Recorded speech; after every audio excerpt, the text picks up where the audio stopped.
mulabewo.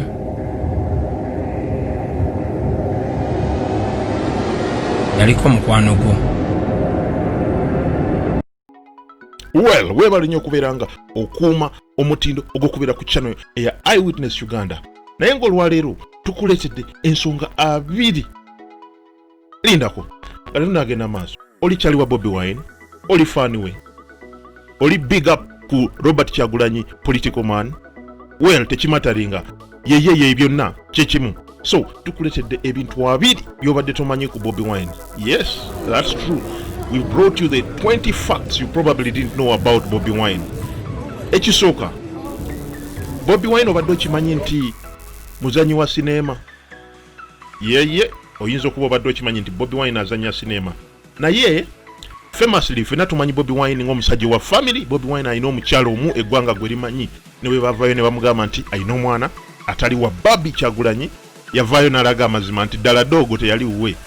Naye amazima gali nti Bobi Wine ku seti emu yavaayo n'anywegera ku mumwa. Yes, ku mumwa n'anywegera omukyalo omu gwe tumanyi nga Helen Mulukoma. Helen Mulukoma ono bali bazanya firimu emanyikiddwa nga Situka, eyo yavaako Bobi Wine okuyingira Parliament gye mulaba olunaku olwaleero. Nga bw'omulengerawo Bobi Wine yanywegera omukyalo ono ku set, era omukyala n'avaayo nga firimu emaze okufuluma n'agamba nti okunywegera Bobi Wine, it was a dream come true. Nga abakyala balala bonna bwe bali bonna baagala okuba nga bafuna akakisaako aka ghetto gladiator, aka first family, the head of the family, kyentegeeza aba people power. Oh yeah. Number 2, Bobi Wine musazi wa nviiri kakensa. Yes, Bobi Wine kinyozi ow'ettabu. Mu biseera bikadde nga Bobi Wine akyayimba, akyabeera mu ghetto ye era gy'atanavaamu, naye ng'akyali ghetto youth. Oli eyakubanga akayaga, eyakubanga emibimbe, eyakubanga zibato gyona luli. Bobi Wine was a superb kinyozi. Era yasala enviiri, yatundako obunyeebwa, yasalako ensawo, all these things. Naye nga abantu abasinga obungi kyemutamanyi nti he actually is a good baba. Era bwe bakwatira Eddie Mutwa we bamuwambira nga bali eggulu, Bobi Wine yasigala asala akaviiri, era mwamulaba nga Parliament nga akaviiri kyekyo, naye teyagendako mu saluuni ya muntu mulala. He was doing it himself. Tekikwewunyisa ekyo. Mumira musajja muzibu nnyo. Number 3, Bobi Wine omutabani we asooka Kyagulanyi Solomon Kampala. He's 14 years today. Myaka 14. The Bobi Wine is 37 years. 37 years, born of 82. Umulembe gwa buli ogutanabanga people power tenafuna amaanyi munne wa NRM nga tenajja ogwo gwe twogerako omulembe ogwo. So his son is 14 years of age. Ate ng'olwaleero kijja kwewunyisa nti Bobi Wine ayina abaana 4. Mu mukyala atunula bw'atyo nga bw'omulengera, mukyala alabika obulungi nga muto bw'atyo, n'omuvubuka ow'envubu okuba nti balina abaana 4. Beautiful kids, very beautiful babies. Wabadde tokimanyi Bobi Wine abaana abalenzi 2, ayina n'abaana ab'obuwala 2. Big up on yourself, Mr. President. Number 4, obadde okimanyi nti omukyala wa Bobi Wine, first lady, the only one, Babi Kyagulanyi Itungo, ayina emyaka 33 gyokka. Yes, kituufu kyowulidde. Bobi Wine asinga mukyala we emyaka 4. Naye ekyo kiyinza oba si kyekentiisa ekisinga okutiisa nti gwe alaba vidiyo eno, abantu bameka b'omanyi nga bali 30 years today, nga age mate wo naye nga alina emyaka 3. Kyentegeeza mu kino, Bobi Wine agenda okuvaayo mu 2017, sorry to say 2017, Bobi Wine yavaayo n'alaga ayingira Parliament as a member of Parliament. Mu mwezi ogwa July awo yayingira Parliament nga member wa Kyadondo East, nga mukyala we aweza emyaka 3 gokka. Emyaka 3 era nga alina abaana 4 at 30 years.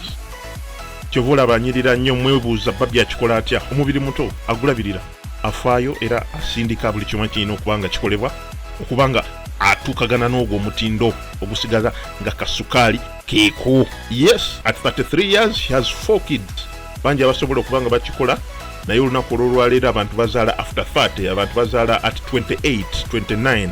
Kino si kyekya Bobi kye yakola, si kyekya Babi kye yayagala, naye ng'ate bamaze mbufumbo ebbanga lyonna eryo okuva we baasibako empeta. Alright, number 5, Bobi Wine now this is an interesting one. Number 5 nejanga surprise naye obadde okimanyi nti Bobi Wine ajja kwewuunyisa nti omukulu ono awan president Obi mu masomero 13. Yes, ekyo kyowulidde. Bobi Wine ali Obi mu masomero 13. Agamba mbu baba wakugamenya bonna emirundi egisinga avayo n'abagamba nti well amasomero bonna waba yakubagamba nti omulundi ogwasookera ddala okugenda mu ssomero mu Nasare yagenda mu St Maria Goretti mu kifumbira kamwokyawo oyayingirira Nasare nga ghetto eringa ghetto naye nga omwana wa ghetto mwayita. This is what makes him a perfect ghetto youth. Okitegera okuva Nasare yali mu ghetto awo ku St Maria Goretti mu P1 n'agenda maaso nayingira mu City Primary School n'agenda mu P2 eryo n'alivaamu nayingira village at Canon Umea mulijjukira eryo liri awo Kasakaawo. P3 n'agenda musomero eddala Kasaka Primary School awo bamukasuseko mu kyalo eddala lisuse mwana agenda kononeka alinga abayaaye tandise okuyiga ebibeera by'ekibbi tandise okuyiga ebibeera by'abayaaye tumutwaleko wajjajjaawe n'asomero eyo. P4 ne P5 n'agenda mu Kizito Kanoni Primary School akyaliyo Gomba Kanoni akyakikuba yobola babagamba abaana b'e Kanoni n'abagamba. So mu P6 n'agenda maaso n'asomera ku St Aloysius mu Karaji okitegeera eyo yonna mwaka essomero limu lyasomerako emyaka 2 mu primary lyali lya St Kizito e Kanoni. Omwe yasomera emyaka 2 nga takyusiza ssomero naye agasigadde yajjanga akubali mulimu okitegeera. N'agamba nti ye teyasoma P7 mba mujjukira obulungi akibagambye emirundi gyonna era ng'eyo namba 6 obadde okimanyi nti Bobi Wine teyasoma P7 kuba ye yali super sharp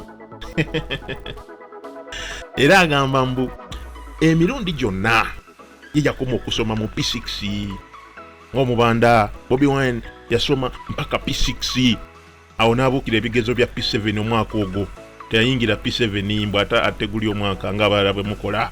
Bobi Wine yakoma mu P6 ekiregezo olwo n'akiregistering nga bwe kyajja n'atuula n'aba P7 n'akikuba. So don't get surprised ebintu byakola olunaku olwaleero mu mutindo ogwaleero endowooza gy'alowoozaamu. He's always been a very sharp man era nga bw'otunuulira n'abaana be mu ssomero results zeraga okitegeera.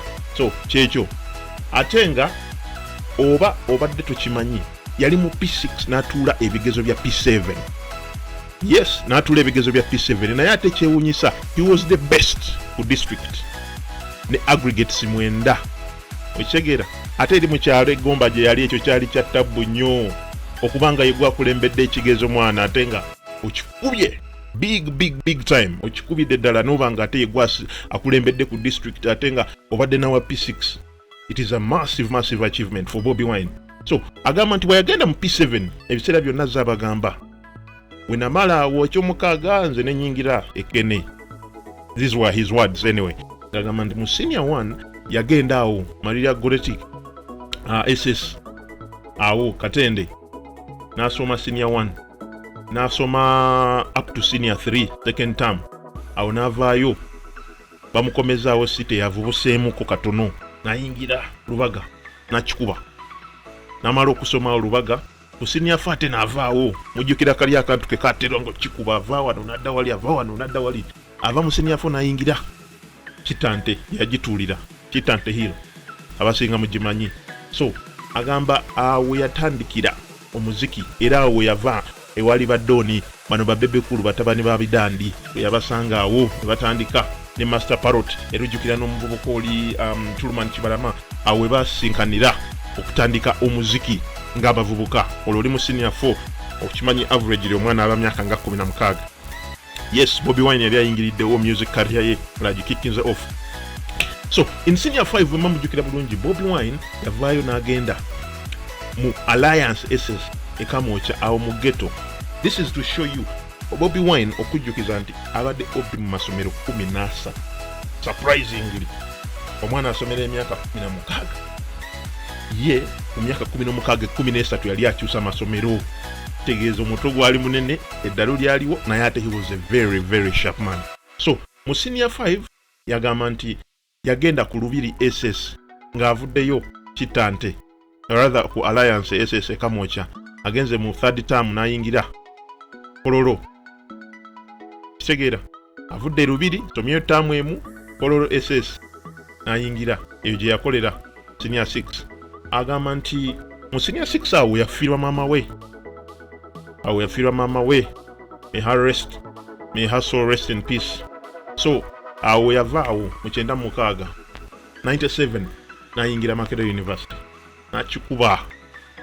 n'akikuba paka we yavaayo tegera naye nga kyo mu byonna Bobi Wine he had education fully naye nga ate amasomero yagakyusanga nga ngoye ekitegeera and you don't get surprised next choices zakoze ekyokulala namba 6 ebyewunyisa 2 byobadde tomanyi ku Bobi Wine mutabani we naye muyimbi yes one first son Solomon Kyagulanyi Kampala is also a musician era nga alina akayimba ke akavuddeyo ne kamufuula famous wadde nga baagadde omucloudinga ne batamuteekako mbeera nga bwamulengerawo he's a very brilliant young man afaanana taata w'omutwe nafaanana maama w'amaaso tegalaba but very brilliant son and very smart so yakola akayimba ne bagezako omucloudinga tebaagala muteekako public pressure abeere nga asobola okuvaamu omuntu omutuufu gwe beetaaga abeere omufuzi ow'enkya.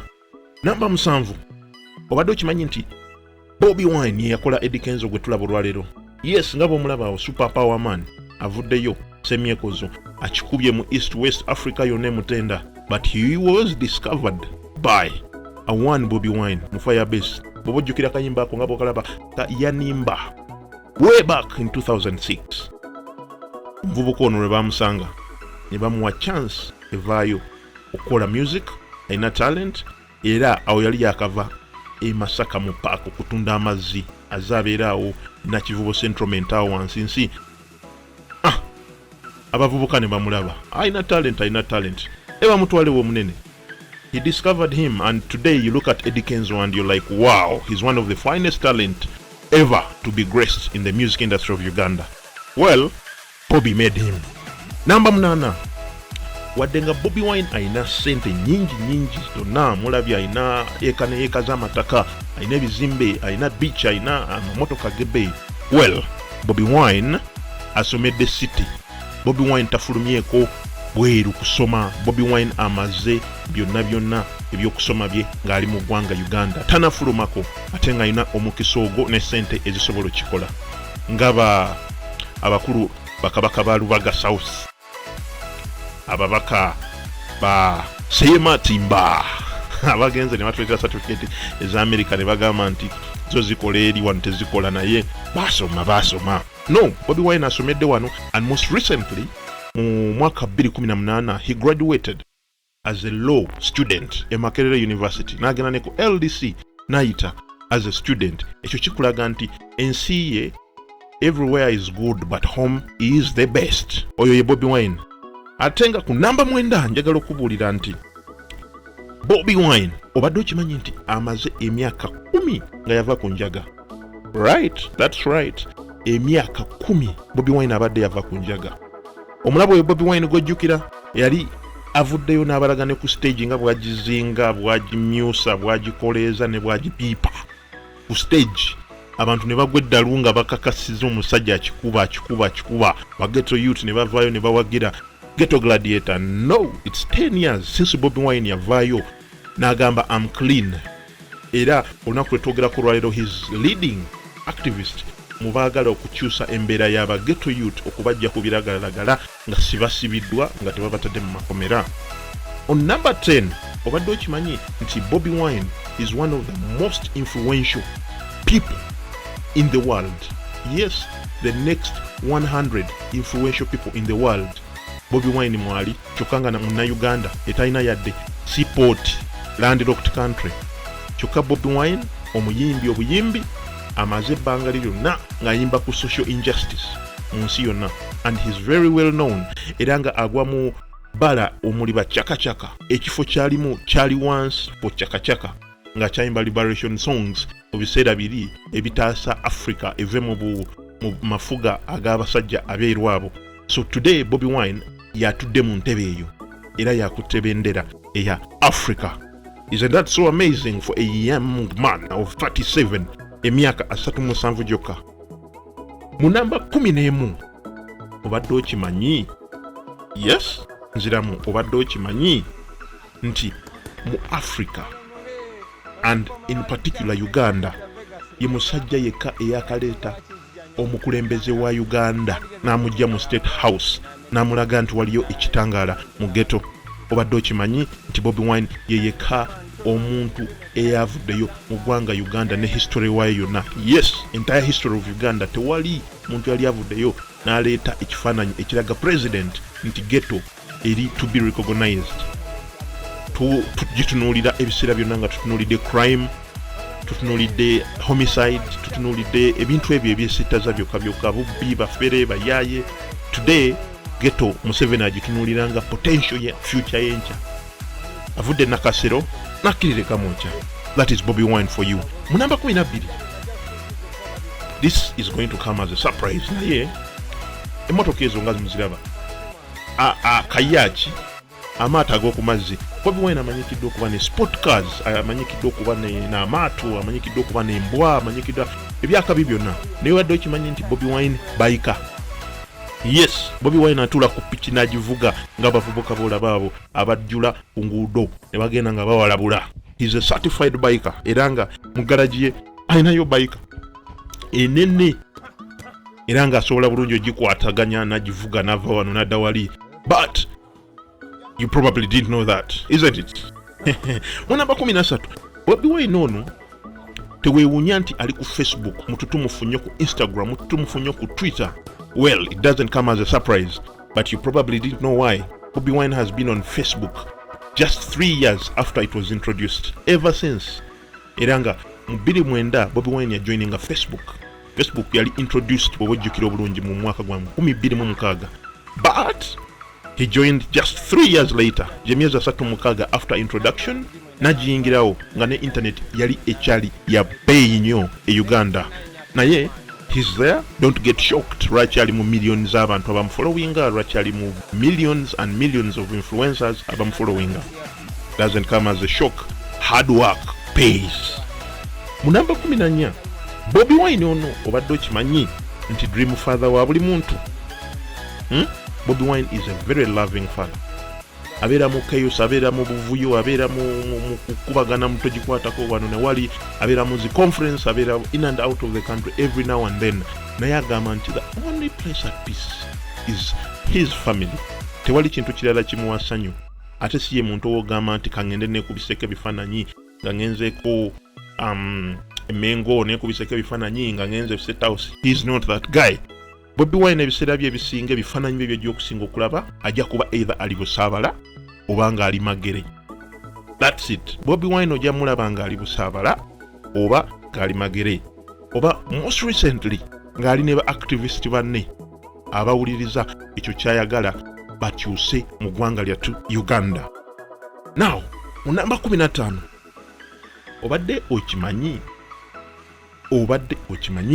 bwe twali tulina Pearl of Africa Music Awards. Pearl of Africa Music Awards abasinga ze mwalinga mumanyinga Palm Awards, most predominantly zijjukirwa kuba nti omukulu wava muno yali aziteeka ku TV nga tuziraba week in week out. Palm Awards, Bobi Wine ye muyimbi yekka eyasinga okuziwangula era nga yawangula Song of the Year emirundi 3 kwezabeererawo, okwali Mama Mbire, kwekwali Bada, kwekwali ne that other song olwa Wendy. So he's the only one zagenda okuvaawo nga azitopinga up to today. Okay, mu namba 16 twagala okutegeeza nti asinga kunyumirwa mmere ng'alira mu plate yemu ne babi. Yes, nga bw'omulengerawo asinga kuwumirwa kamere nga mukyala we alira mu suwani yemu naye agamba emmere eyo nemuba mu bijanjaalo ne biba binyeebwa yesinga okumuwoomera. That shows you how much omusajja ono ayagala mukyala we. That shows you how much omusajja ono abirivingira mu bintu ebikwasaganya famire ye. So mu namba 17 twagala okugamba nti omukulu Bobi Wine, yes, ayinza oba yasalako enviri, but don't get surprised, Bobby is still a rasta. ku mutima akyali rasta era nga he's a vegetarian in that case. Musajja wa dodo nnyo, musajja wa cabbage nnyo, ebintu by'ennyama ebikokokoko ebyo tebimutambulira nnyo, musajja wa dodo nnyo as any rasta would be. Ayinza oba enviri yazisalako again, naye he is a true rastaman.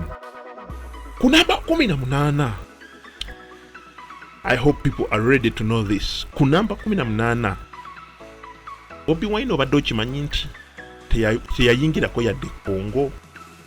Obadde okimanyi nti Bobi Wine teyayingirako yadde Rwanda music wise?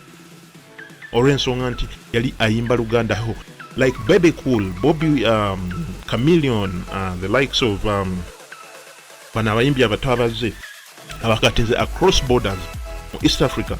Bobi Wine teyafuna chance eyo egenda maaso kubanga afuna omukisa ogugenda across the border okufuna obuwagizi. Agenda afune show e Tanzania, agenda afune show e Kenya, agenda afune show e Congo ngaba Chameleon we bakikoze. He never got that chance. Naye olunaku olw'olwaleero Bobi Wine alabibwa ku buli TV okuva lwayingira ebyobufuzi, alabibwa ku buli TV mu nsi yonna, si mu Africa. I repeat, mu nsi yonna. Bobi Wine is one of the most watched people in Uganda across the globe. Ekyo nkakasa obadde tokikakasa nti okimanyi. But yes, he's the ghetto gladiator. Mu namba 19, Bobi Wine yewandikira ennyimba ze. Bobby yewandikira ennyimba ze. Yes, he might be the guy you see on TV nga ali activist, nga ali inspirational speaker, naye omuziki kapeni n'akapapula abitegeera bulungi nnyo. Baproducer abajja ne bateekamu engoma nakikuba, but he writes his own lyrics. Olw'ensonga nti abelievinga kyayogera kyapasinga on to people, kiva mu mutima gwe, kiva mu bwongo bwe, kiva mu ekyo kyayagala okubeera. That's true. Kiva ku mutima, kiva mu bwongo bwe, na airing out ekyo kyayagala bannayuganda babeere. Now ku namba 2, yes, namba 20, namba 2, kubyewunyisa byobadde tomanyi. The 20 things you probably didn't know about Bobi Wine. Bobi Wine tagulangako mmere for 12 years. For 12 years Bobi Wine tagulangako mmere. Kino tukimanyi bulungi. Bobi Wine ayina eka ezisukka mu 7 ezotolodde ennyumba ye Magere. Alright, ku eka 7 kuliko ennimiro ya Babi, kuliko ennimiro ya Bobby. So obutunda ffenne, miyembe, matooke, bikajjo byonna Bumonde, Lumondo Muganda, muwogo byonna Bobi Wine abijja mu nnimiro. Ayina ebyumba by'enkoko waka. So Bobi Wine every once in a while mpozi nga anagula sausage, but he never buys food. Emmere yagijja mu nnimiro ngeri natural and fresh. That's how he likes it. Yes, honorable mentions zetuyinza okwongerako zobadde tomanyi ku Bobi Wine. Honorable mentions tuyinza okwongerako zobadde tomanyi tu Bobi Wine. Bobi Wine avaayo n'akuza olunaku bakyaliibwe lwe baafa. Mujjukira Weatherman bwe yayimba naye kwekuume. Yes, akuza olunaku lw'omukulu oyo bwe yafa mpaka Mungu lwali mujja mu nsi eno, kubanga ya believinga nti yali kyaliiwe era paka olunaku olwaleero tajja mwerabira forever. Bw'obanga olina any other honorable mentions zoyagala otubuulira zetutakubuulidde olunaku wano olwaleero, zetutamentioninze nga wandiyagadde nnyo ne tuba nga tuzimentioninga, please mu comment section beera nga otubuulira tulabe. Maybe next one tuyinza ozongerako. Again, subscribe and comment.